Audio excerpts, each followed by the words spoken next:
Alright, what's up guys? How are you doing today? Today I am covering Octane Blitz, basically going to explain how to play the map better, tips and some tricks to help you further improve on the map. But before I start, I want to show you the three main classes I use. I use this class, which is a rush class with Iron Sight. I like Iron Sight because with steady aim, it's like a really aggressive class, you know. With Red Dot I usually preempt corners more, all that stuff, but with Iron Sight and steady aim I just run around and like hoping to hit fire someone or something like that. Then I have my Red Dot with a stun and nade. The reason I like running stun and nade, for example, like let's say someone's camping broken tank or front broken or fridge at motel side, like an AR is camping that, I love nading them out and stunning them mid-map or stunning nading those areas because those are hot spots where an AR is usually going to camp. And then I usually have this smoke class. Now I know you guys probably never seen this, but it's basically strong arm with a smoke. Now the reason I use strong arm is because a nade is not that necessary in Blitz. Like, it slows down your movement, and you know, people are like you said, you can nade those one people like camping and broken fridge, all that stuff, but it's not 100% necessary. If you have strong arm smoke, you can smoke anywhere from almost anywhere on the map, so it's kind of a cool thing, kind of effective. It's a new class I'm trying out. You guys can try it out as well. So before I begin this, I just want to say sorry, I'm a little bit sick, but I'm still doing this video. I know I sound kind of, you know, build up with mucus and stuff, but I'm gonna go through this video and I'm gonna help you guys understand this map. So let's get down to business. Now to start off on the side, basically there's two ways you can do start off. You can have two push left or one hold from right here or back this. Basically hold this left side, and then you want to have a guy push broken out, basically flank strip, and then a guy push gas.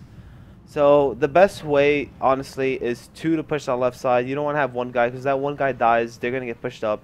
So you want to have two push left, one push middle, one push right. Now when it comes to this side, it's basically the same thing. You want to have a guy push out strip or hold strip. You want to have a guy push out, two guys push out ride, and one guy basically like hold this middle one an AR. You know, you can camp right here, wait for everyone to come out, and if you see a guy cross, tell the strip guy to pick it up. And then you want to have these two subs pushing up this right side. Alright, when playing this side, there's two ways you want to play it, but normally it's one way. You know, you don't really want to play it the other way, but I'll explain it real quick. The best way to play it is basically someone hold O overextend, which he could sit here at the tank, watching that whole overextend. And then you want to have two guys pushing this side, and usually a guy pushing mid-map or also pushing left around here. The reason you want to play it like this is because if you push this out, let's say you get the kills and they're all out. If you push this out, they don't spawn there anymore. They're going to spawn all the way back strip. That allows you to relay caps. The only issue here is that one guy broken has to hold the overextend. If he doesn't hold it, it can go really bad. So if he's getting a lot of pressure, one thing you can do, the last person to cap that rotates back to help him out, and you two keep pushing to flag. They're going to try to rotate to you guys, you just kill them, but it's the most effective way. Now another way you could play this map, but I really don't recommend, is one sit around here, gas, one hold the left side, and then two kind of flanking. One can push mid alley, one could go all the way to strip. Now the reason this works is because usually here is where most of the pressure is going to be applied, like when you're playing against your enemy. So us flanking them is a really effective way of getting in their base. The only issue is that their AR is going to be really defensive, so when it comes down to flanking, it requires a lot of teamwork, and you two or whoever's pushed up to their base have to build up a system where you're like communicate everything you're gonna do, so you guys can get the kills. Now I'm gonna teach you something. I don't know if you guys heard of it, but it's basically called to cut the bleeding, and what that refers to is like to stop where the people are like keep coming from, like to cut that off where they can't really come in there anymore, and you have control of it. So to start off, now cut the bleeding kind of on this side is basically, let's say you're all spawning is right side, you know, you're getting caps, you're pushing hard. You want to have an AR, usually come up here or around front gas. But here's better because you have a nice shot. So you want to come up here, and they're going to keep overextending. You might let one guy go, but you're going to start killing them. You're going to get two kills, and you're basically cutting the bleeding here. You're getting caps, and you're stopping the bleeding. You're stopping these people from coming to your flag. And you just keep applying pressure and getting kills. Alright, now to show you what's cutting the bleeding on this side. So to give you an example real quick of the situation. Let's say you're all spawning strip, and you know there's like three on your flag, and they just keep rotating to diner. You know, just keep pushing your flag. You're like, there's no way to come back from this side. You keep dying, your teammates keep dying. The best way to do it is let your teammates overextend, and what you want to do is you want to come out here, hoping no one's around here because there shouldn't be. You want to come out here. You literally just want to push through, And what you do here is you cut the bleeding. Why? Because this is the area they're crossing to. This is the area they're pushing. So if you're able, now you can rotate back to flag, but if you know there's one guy left or the last guy just capped and there's no one in your spawn, you don't want to push your flag. You want to cut the bleeding, which is exactly what I'm doing here. You can sit in this spot and basically wait for them. You can sit here and wait for them. I like this spot because you can kind of see this middle, so you see them if they're coming like this way or that way, and you can have basically preempt this side. So that's what cut the bleeding refers to, and this is going to help you win the map a lot more because it's mainly on Octane. Blitz is what you really want to do, because this is where it's more effective on. Now basically what I was telling you why I have a stun and aid, this fridge area, this fridge and this bus area is where an AR or sub's always going to be camping 80% of the time. You know, there's going to be a player there holding it down because that's a spot they want to hold it. If not, they're going to be in their spawn. But to get to spawn, if there's a guy there, you can always stun aid from here, here. You know, just basically chuck a stun, chuck a semtex or frag, whatever you have. That's going to hit him. It's going to kill him or weaken him. Your teammate's going to push him. He's dead. So that's why I like having a stun and aid. And now to like further help you guys understand, when it comes to this side, it's basically all about communication, especially if they're playing heavy D. This is where you guys have to have really good communication. You want to have people pushing top motel. Like what people fuck up on Octane Blitz is that they just run like this. And then there's a guy camping here, a guy camping here, a guy camping here, and you just die. You could push this, but you never want to push this alone. If you're pushing this, you need to have a teammate either pushing bus, a team pushing up top. You gotta wait for each other. That is one of the keys to success in Blitz, waiting for each other. Now let me give you an example of waiting for each other. Let's say my team all just died. Or like two of them died, one's coming upon right now and they're two back spawn. What you want to do is waiting for each other basically like this, sitting right here. I'm just waiting. A guy's either going to come to me, I'm going to get a kill, or I waited for my team and my team is going to regroup and then we're going to push together. And that is so good. Like it's the key to Blitz. It's just teamwork. Teamwork, it revolves around Blitz a lot. So let's say I'm here. Alright, my teammate from Pond's coming here. A guy's pushing gas. Another guy's coming diner. And this is where we initiate. I kill this guy. We push together. Alright, my team. We get two down. I push top motel. And then it's like three charge in their spawn. Instead of me running like an idiot trying to make a hero play. Like it's a lot of amateurs. I'm not just calling out amateurs because pros do it as well. But that's like an amateur mistake where you try to do hero plays. And a lot of pros do it as well because, you know, we get too cocky, too confident. We're like, we're better than this. We're just going to go in and kill three of them and cap. But you shouldn't always think about it like that. That isn't the right mentality. You always want to play as a team and initiate as a team. Unless you know there's an opening and you know you can make a hero play, but you never want to take your chances. Usually always try to play as a team. Alright guys, for the last tip I'm giving you on this map is basically about rotation. See, rotation is it's kind of different on this map, you know, especially since there's ARs involved. And unlike like Warhawk, well, Warhawk you can play like with 1-2 ARs max. But this is like a really high AR map.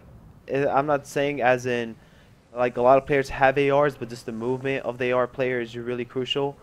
So what I can tell you is, like, let's say I'm gonna give you a situation. Let's say you have an AR here and he's defending the base, and you three all die, you're spawning strip, and we have 3 subs. You never want to leave the AR player alone because he's your last defense, especially on this side. If he dies, they get control of the spawn. You're going to spawn out, and this is going to be a huge worse scenario that you want it to be. So what you could do is you always want a sub backtracking. Even if it's 1-2 subs, you want to have a sub backtracking. So let's say my 2 teammates are trying to overextend, I rotate back. And I basically do this. I'm like, I have your middle. He's watching the right side. And then what I could do is 2 things. I could either push up and, like, let's say hold his middle like right here. Or I could just push up completely. Clear out, let's say I'm going to clear out diner. I clear out diner, or I could just sit here. And just sitting here while my 2 teammates push, I'm applying pressure. And we have more map control. And where it comes down to where, okay, my teammate knows I have the whole left side. The only thing he has to worry about is middle and overextend now. So like it makes his job easier of defending. And then let's say and then I'm in a situation where I can make an opening and I can push the flag for a cap.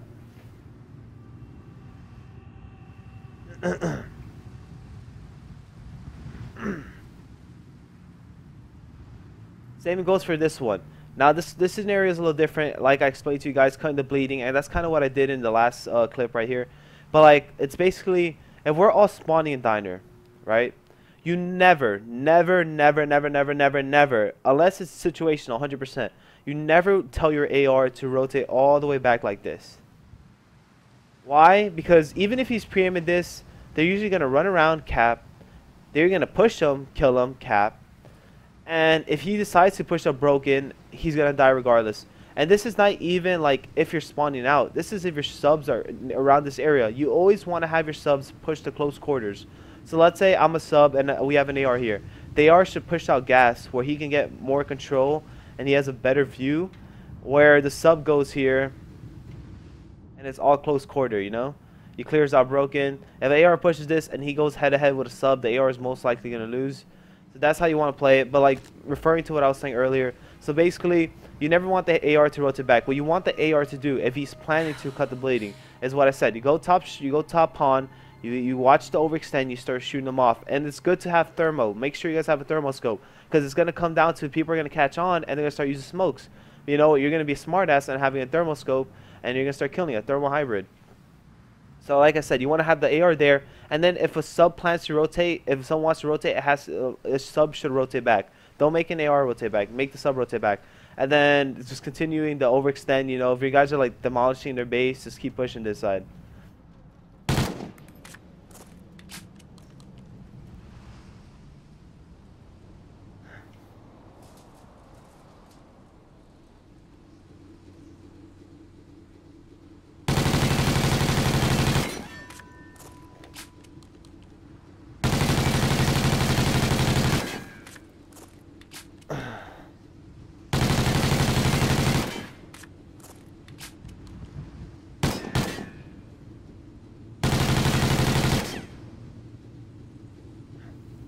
Alright guys, thanks for watching. So I hope these tips helped you out. You know, I went over the full most important things. There's not really much to it when it comes to Octane Blitz. It's a whole different map. You know, it's not about aggressiveness. It's not about pushing certain areas. It kind of is. I explained everything to you guys, you know, especially the most important parts when it comes to rotations, stop the bleeding, you know, cutting things off and pushing together as a team. I explained the really important parts. So I hope you guys like this video. You know, I did all the blitzes, all the S&Ds. I'm missing, I believe, 3 DOMs. You know, I'm planning to do those soon. The game still has about 3 months to go, and I know I'm doing this kind of late, but I decided it's better later than never. You know, I understand that part, but I hope you guys like this video. So thanks for watching, guys. I hope you liked the video. Subscribe to my channel and comment below. I'll be seeing you guys later. Apathy out.